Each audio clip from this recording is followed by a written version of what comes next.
हरिओम उमेश भाई। हरिओम। कैसे हैं स्वामी उमेशानंद जी, ठीक है आप? आज आपका सानिध्य मिला हमारे साथ। हमारी साधना मैडम जी पीछे बैठी हुई हैं अरे, और नमस्ते जी, प्रणाम। हम लोग एक धार्मिक यात्रा के लिए निकले थे और आज एक धर्म शास्त्र पे चर्चा होनी है और कुछ इनके अंदर साधना मैडम कुछ पूछना चाहती थी, तो आज अच्छा मौका है आप चलते हुए उनके प्रश्नों का उत्तर दें। साधना मैडम, जी जी। आपकी क्या जिज्ञासा है, आप क्या जानना चाहते हैं? आज स्वामी भाई उमेशानंद जी हमें बड़े फुर्सत में मिले हैं, सफर में मिले हैं, तो क्यों न आज प्रश्न जो भी हमारे दिल में आ रहा है, मन में आ रहा है, हम लोग उसको आज पूछ के और उसकी जानकारी लें और अपने दर्शकों को भी, हमारे जो स्पिरिचुअल साथी हैं हमारे यूट्यूब पे, वो भी इस चर्चा को सुनेंगे ध्यान से और उनको भी कुछ ज्ञान मार्ग में कुछ ज्ञान मिले। तो आप प्रश्न करिए और ये देखते हुए उमेश भाई, आप हमारे दर्शकों को भी कुछ उसका फायदा मिले, आप इस चर्चा में उसको आगे बढ़ाएं। जी साधना मैडम। मेरा प्रश्न ये है ना, आज इतना ज्यादा भागम दौड़ है और लोग बिजी हैं अपने अपने काम में, लेकिन फिर भी बैलेंस नहीं है अपने काम में। ठीक है, एक काम कर रहे हैं बट उसी जगह उन्हें दूसरे क्वेश्चंस आ रहे हैं। मतलब माइंड स्टेबल नहीं है एक काम में, तो हम पूरी तन्मयता से कैसे वो पर्टिकुलर वर्क करें, उसके उसके विषय बताइए थोड़ा। मुझे ये है, लोगों में विवेक नहीं है। हाँ, क्योंकि अहंकार की प्रतिमा बढ़ती जा रही है। हम्म। और अपने आप को वो जान नहीं पा रहे हैं, समझ नहीं पा रहे हैं, बैलेंस नहीं कर पा रहे हैं। बैलेंस करके जब तक नहीं चलेंगे तो बैलेंस नहीं कर पाएंगे, इस दुनिया को, अपने जीवन को बैलेंस नहीं कर पाएंगे। बैलेंस कैसे करना है, उसके लिए आपको वैराग्य की आना चाहिए। वैराग्य से विवेक आता है, और जब तक विवेक नहीं आएगा तब तक आप दो तत्वों को पृथक नहीं कर सकते, एक एनर्जी और एक मटेरियल। एनर्जी और मटेरियल से कॉम्बिनेशन ये दुनिया बनती है, आप बनते हैं, शरीर बनता है, बुद्धि बनती है, ये सब कॉम्बिनेशन है। तो सबसे पहले विवेक आना जरूरी है आपकी बुद्धि में। जैसे ही विवेक आता है वैराग्य से, तब आपके अंदर क्षमता आती है कि मैं हर चीज को पृथक करके जीऊं। तब आदमी बैलेंस कर पाता है कि क्या मेरे लिए उचित है, क्या मेरे लिए अनुचित है। तो जब विवेक आ जाता है तो इंसान अनुचित का त्याग करता है और उचित को ग्रहण करता है। तो जब वो उचित को ग्रहण कर लेता है तो उससे उचित ही कार्य होता है और सटीक कार्य होता है। और जब तक वो विवेक नहीं लाएगा वो उचित कार्य नहीं कर पाएगा। उसको यही नहीं पता चलेगा मुझे अगले कदम पे क्या करना है, अगला कदम कहाँ रखना है, उसे पता ही नहीं चलेगा। जब उसे पता चलेगा कि मेरा निर्णय ये है और आगे का निर्णय ये है और अगला कदम मुझे वहां रखना है, मुझे उसके साथ रहना है, उसको छोड़ना है, तो तब तक निर्णय नहीं ले पाएगा। अपने भाग्य का निर्माता वो खुद नहीं बन पाएगा, वो दूसरों पर डिपेंड रहेगा। जब तक वो दूसरों पर डिपेंड रहेगा वो दुख पाता रहेगा। जब वो खुद पे इतनी क्षमता ला देगा, इतना जोश ला देगा, एनर्जी ला देगा, उस एनर्जी को उतार देगा, जब वो झरना बह रहा है आपके भीतर उस एनर्जी का, जब तक उसको उजागर नहीं करेगा वो दुख पाता रहेगा। सुख पाने के लिए अपना एनर्जी का स्रोत का दरवाजा, तीसरा थर्ड आई, उसको ओपन करना ही पड़ेगा। वो थर्ड आई सभी के भीतर है। क्या बात है, बहुत सही स्वामी। तो स्वामी जी, आपने समझाया वैराग्य, इसमें एक वर्ड आपने दिया जी। वैराग्य को कि कैसे हम अंडरस्टैंड करेंगे आज के टाइम। वैराग्य का मतलब होता है किसी चीज से जब आप आदी हो जाते हैं और दुख आने लगता है तो उसको छोड़ा जाए। यानी कि जैसे कि आपने कोई अग्नि जलाई जी जी। और उस अग्नि में गलती से आपका हाथ आ गया और जल गया, तो आपको हमेशा के लिए एक वैराग आ जाएगा कि मुझे अब इस अग्नि में हाथ नहीं डालना। सपोज स्विच छूते ही आपको करंट लग जाए किसी भी चीज से, जी। तो आपको वैराग आ जाएगा कि इसमें करंट है, मैं कभी इसको छूंगी नहीं। कभी कोई लाइफ में आपको बहुत गहरा दुख मिलना शुरू हो जाए किसी चीज से, तो उसके पास आप कभी दोबारा नहीं जाएंगे। ये वैराग की स्थिति है, वैराग आने लगेगा उस चीज से। मान लो ऊपर सूर्य है और आप धूप में बैठे हैं और आपको गर्मी लगने लग जाए बहुत तेजी से, तो आप छाया में जाने की कोशिश करोगे। तो उस समय क्या है, आपको धूप से वैराग आ गया। अगर बैठोगे तो जलेगा शरीर, और दूर नहीं जाओगे तो आप सोचो क्या होगा। तो इसलिए वैराग आना जरूरी है, तभी आप उस चीज से दूर जा पाएंगे। और अगर आप उसी में रहेंगे तो दुख आता रहेगा लाइफ में, कंटिन्यूएशन दुख आता दुख रहेगा। आता रहेगा कंटिन्यूएशन में। तो विवेक ये कहता है कि आप समय के अनुसार अपना स्थान चेंज करते रहे, एक गंगा की तरह बहते रहे। रुक गए, यदि रुक गए तो आपके अंदर दुख आना शुरू हो जाएगा, निश्चित है। ये दुनिया दुखती नहीं है, मतलब ठहरती नहीं है, इसमें ठहराव कहीं नहीं है। तो जीवन एक चलने का नाम है, चलते रहो दिन रात। उमेश भाई, जी मेरे मन में एक प्रश्न आ रहा है ये कि आज ये लोग कलयुग कहते हैं, जी कलयुग का युग चल रहा है, ठीक है। जी और कलयुग में जितने धर्मार्थ या धर्म की चीजें हो रही है ना, जी शायद लोगों को गलत फहमी है कि कलयुग है, पाप हो रहा है। जी आपको पता है बाकी युगों में संतों को ऐसे जला दिया जाता था, उनके यज्ञ को ऐसे राक्षसों ने दहन कर देते थे, राक्षस वगैरह, कि उनकी हड्डियों का पहाड़ होते थे, मानव को ऐसे खा जाते थे वो, जी ठीक है।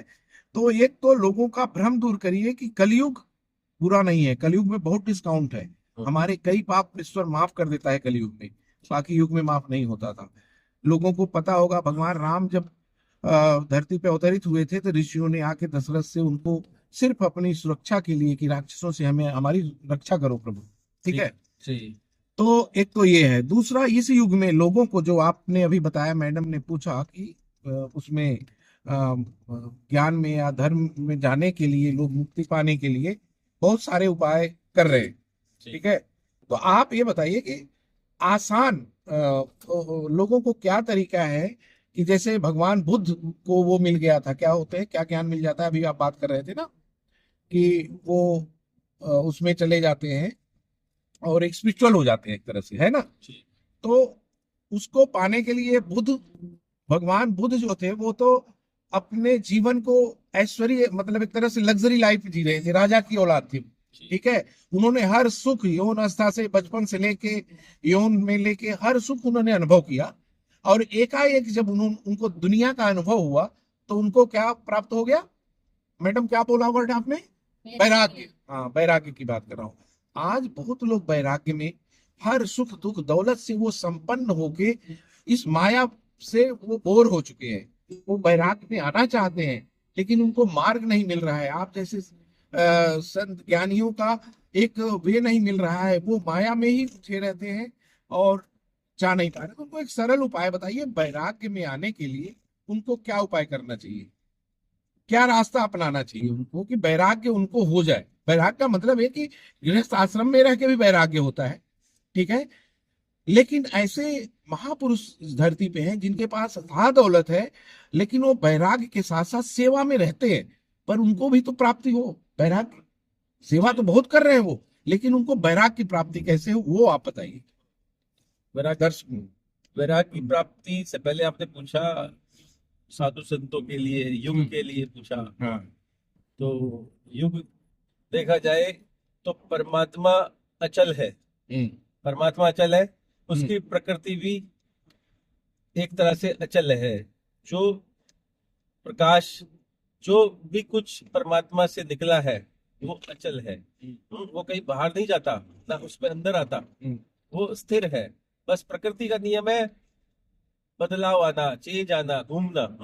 ठीक है, प्रकृति और सब चीज घूम रही है, आपने देखा होगा वायुमंडल पे। तो हम तो बोलते हैं युग बदल रहे हैं, मैं कहता हूँ युग नहीं बदल रहे, सब कुछ वही है, सब कुछ सत्य से प्रकाशमान है, कुछ भी नहीं बदल रहा है, सिर्फ आपकी बुद्धि बदल रही है, समय बदल रहा है, आपका जो बुद्धि का लेवल है वो बदल रहा है, राक्षसी गुण आ रहे हैं, ठीक है, सतो गुण जा रहे हैं। एक गोल्डन एज की जो दुनिया थी, आज लोग लो पुरुष इंसान बन रहे हैं, सिल्वर एज आ रही है, फिर कॉपर एज आ रही है, और आयरन एज आ रही है। ये एज स्टेज बदल रही है इंसान की बुद्धि की, मगर युग नहीं बदल रहा, युग वही है, परमात्मा वही है तो वही रहेगा, और प्रकृति वही है तो वही रहेगी। कोई युग नहीं आता, कोई सतयुग नहीं आता, जब धर्म आज पड़ भी जाता है, सतयुग है, युग है। आप भीतर जाओ तो सतयुग आपके भीतर है, बहुत, मैं यही कलयुग भी आज है। यही आप अपने दर्शकों को आप बताना चाहता था। हृदय की बुद्धि से, आत्मा की बुद्धि से, प्राकृतिक बुद्धि में आओगे तो कलयुग है। क्या बात बताई।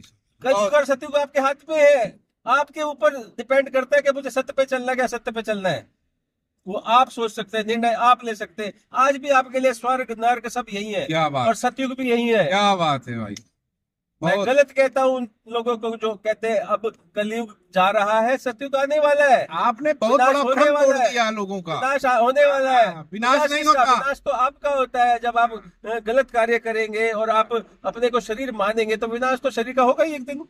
आत्मा का कभी विनाश नहीं होता। आप खुद एक ब्रह्मांड है, आप एक खुद हाँ। यूनिवर्स है। जिस दिन आप खत्म हो जाते हैं, आप प्रलय खत्म हो जाता है सब कुछ। बिल्कुल। बाकी ये दुनिया सत्य- कभी खत्म नहीं आप होती। सत्य में रहिए, सत्य बोलिए, सत्य आचरण करिए, देखिए सत्यता आपके पास आएगी और सत्य ही प्रकाशित होगा। जो सोचोगे वो होगा, जिसको याद करोगे वो मिलेगा। देख लेना, सत्य में इतनी ताकत होती है, जो सोचोगे वो होगा। क्रिएट आपसे होगा, सब कुछ आपसे होगा, कोई और क्रिएट नहीं करता, सब आप ही करते हैं। लेकिन क्रिएशन सत्यता में होती है।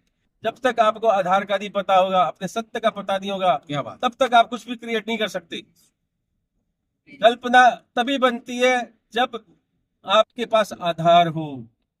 बिना आधार के कल्पना भी नहीं बना सकते आप।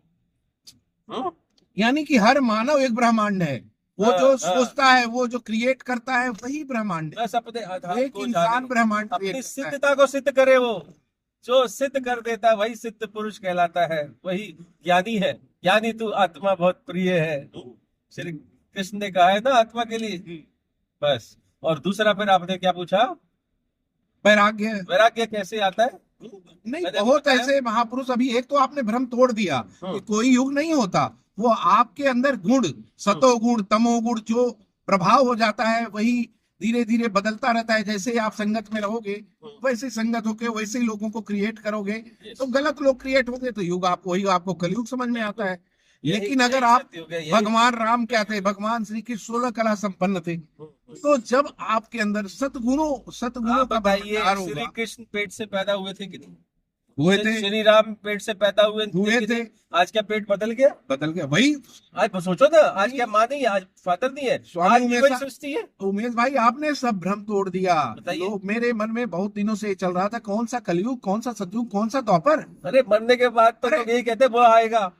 अरे मरने के बाद किसने देखा? नहीं, लोग कहते हैं मरने के बाद किसने राम देखा? पैदा हुए तो सतयुग था। अरे आप आज खुद भी राम हो, राम है, आज आप भी राम राम हो, है। बिल्कुल। साक्षात आप आपके राम हो। भीतर राम भी है, कृष्ण भी है, यही। और कंस भी है, और रावण भी है। रावण भी है। आपको सोचना है कि आपको कौन सा निर्णय लेना है, किस पद चिन्हों पे चलना है, कैसे चलना है, क्या करना है। आपको आपका कार्य आपको चुनना है। राम कोई विवेक स्वरूप थोड़ी है, राम तो विचार है, राम तो गुण है। से। असली राम को जानो, जो सब में रमता है। आप सतोगुण उस ले राम आओ, को राम बन जाओ। राम सब में है, राम के बिना तो हमारा कोई अस्तित्व भी नहीं है। एक मिनट, कॉल आ रहा है।